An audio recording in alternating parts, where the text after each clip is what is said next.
নমস্কার বন্ধুরা। 2026 সালের 17ই ফেব্রুয়ারি অ্যানুলার সোলার এক্লিপস বা সূর্যগ্রহণ সংগঠিত হবে।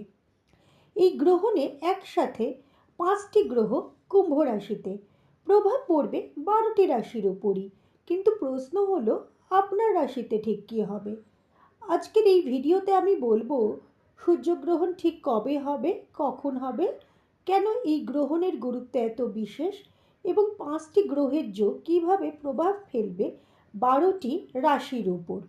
ভিডিওটা শেষ পর্যন্ত দেখুন, আপনার রাশি কমেন্টে জানান।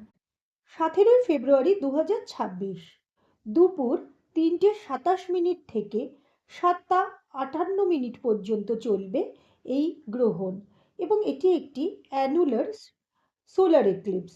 ভারত থেকে এই গ্রহণ দৃশ্যমান হবে না, কিন্তু জ্যোতিষশাস্ত্র বলছে ভারতে দেখা না গেলেও এর প্রভাব সবার ওপরই পড়বে। 17ই ফেব্রুয়ারি 2026 দুপুর 3:27 থেকে শুরু করে রাত 7:58 পর্যন্ত চলবে এই গ্রহণ। ভারত থেকে দৃশ্যমান না হলেও এর প্রভাব পড়বে সবার উপর। এই গ্রহণ কুম্ভ রাশির ধনিষ্ঠা নক্ষত্রে সংগঠিত হচ্ছে। কুম্ভ রাশিতে থাকবে সূর্য, রাহু, চন্দ্র, বুধ এবং শুক্র। কুম্ভ রাশির অধিপতি হলেন শনি এবং ধনিষ্ঠা নক্ষত্রের মালিক হলেন মঙ্গল। এবং মিথুন রাশি থেকে থাকবে বৃহস্পতির দৃষ্টি। মানে কি দাঁড়ালো, প্রায় সব গ্রহই এই গ্রহণের সাথে জড়িত। এই জন্যই এই গ্রহণ অত্যন্ত শক্তিশালী। চলুন এবার দেখি 12টি রাশির উপর কি প্রভাব পড়তে পারে। মেষ। মেষ রাশির জাতকদের সন্তান সংক্রান্ত বিষয়ে বিশেষ সচেতন থাকা প্রয়োজন। সন্তানের পড়াশোনা এবং মানসিক অবস্থার দিকে বিশেষ নজর রাখা দরকার। উচ্চ শিক্ষার সাথে যুক্ত ব্যক্তিরা নিজের প্রত্যাশা অনুযায়ী ফল পেতে নাও পারেন। বৃষ রাশি। পারিবারিক জীবনে অস্থিরতা তৈরি হতে পারে, পাশাপাশি কর্মজীবনে গুরুত্বপূর্ণ পরিবর্তনের সম্ভাবনা রয়েছে। নতুন দায়িত্ব কর্মক্ষেত্রে হতে পারে। মিথুন।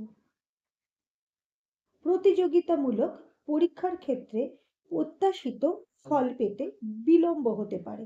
যোগাযোগ ব্যবস্থায় সতর্ক থাকা প্রয়োজন, ভুল বোঝাবুঝি হওয়ার সম্ভাবনা রয়েছে। কর্কট।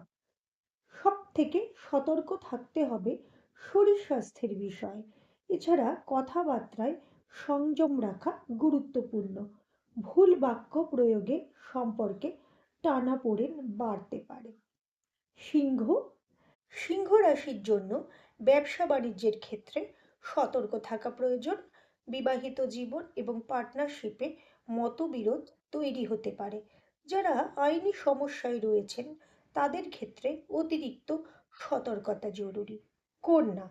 শরীর স্বাস্থ্যের দিকে অবশ্যই নজর রাখা দরকার। গুরুত্বপূর্ণ সিদ্ধান্ত খুব ভেবেচিন্তে নেওয়া উচিত। তাড়াহুড়ো করলে ভুল সিদ্ধান্ত নেওয়ার সম্ভাবনা থাকতে পারে। তুলা। সন্তানদের নিয়ে দুশ্চিন্তা বৃদ্ধি পেতে পারে, পাশাপাশি বুদ্ধি বিভ্রম বা সিদ্ধান্ত গ্রহণে দ্বিধা তৈরি হতে পারে। গুরুত্বপূর্ণ কাজে মনোযোগ ধরে রাখা প্রয়োজন। বৃশ্চিক। কর্মজীবনে পরিবর্তনের সম্ভাবনা, গার্হস্থ্য জীবনে উদ্বেগ বা মানসিক চাপ বাড়তে পারে। ধনু। উচ্চ শিক্ষায় প্রত্যাশিত ফল নাও পেতে পারেন। অতিরিক্ত আত্মবিশ্বাস বিড়ম্বনার কারণ হতে পারে, তাই বাস্তব পরিস্থিতি যাচাই করে সিদ্ধান্ত নেওয়া প্রয়োজন। মকর। দাম্পত্য জীবনে অশান্তি বাড়তে পারে, ব্যবসা বাণিজ্যের ক্ষেত্রে এবং আর্থিক ক্ষেত্রে সিদ্ধান্ত নেওয়ার আগে সতর্ক থাকা প্রয়োজন। কুম্ভ। কুম্ভ রাশির জন্য এই গ্রহণ সবচেয়ে গুরুত্বপূর্ণ, কারণ আপনার রাশি লগ্নে ঘটছে। আর্থিক সচ্ছলতার ক্ষেত্রে পরিকল্পনা করে জরুরি সিদ্ধান্ত নিন এবং সঞ্চয় এবং বিনিয়োগের ক্ষেত্রে সতর্কতা প্রয়োজন। মীন। ব্যয়ের প্রবণতা বৃদ্ধি পেতে পারে। অপ্রয়োজনীয় খরচ নিয়ন্ত্রণ করা দরকার। ঋণ বা লোন সংক্রান্ত বিষয়ে সচেতন থাকুন। সূর্যগ্রহণ সাধারণত পরিবর্তন, আত্মবিশ্লেষণ এবং নতুন পথ শুরু করার প্রতীক হিসেবে ধরা হয়। এই সময় ধৈর্য, সংযম এবং সচেতন সিদ্ধান্ত নেওয়া খুব গুরুত্বপূর্ণ। তো বন্ধুরা, এই ছিল 2026 সালের সূর্যগ্রহণের সম্পূর্ণ বিশ্লেষণ। আমি আশা করি এই ভিডিওটা আপনাদের কাজে আসবে। আপনাদের একটা লাইক এবং কমেন্ট আমাকে ভিডিও বানাতে উৎসাহ দেয়। সাবস্ক্রাইব করে পাশে থাকুন এবং ভিডিওটা সেভ করে রাখুন। 17 ফেব্রুয়ারি আবার দেখতে পারবেন। ব্যক্তিগত পরামর্শের জন্য ডেসক্রিপশনে দেওয়া আছে ডিটেলস।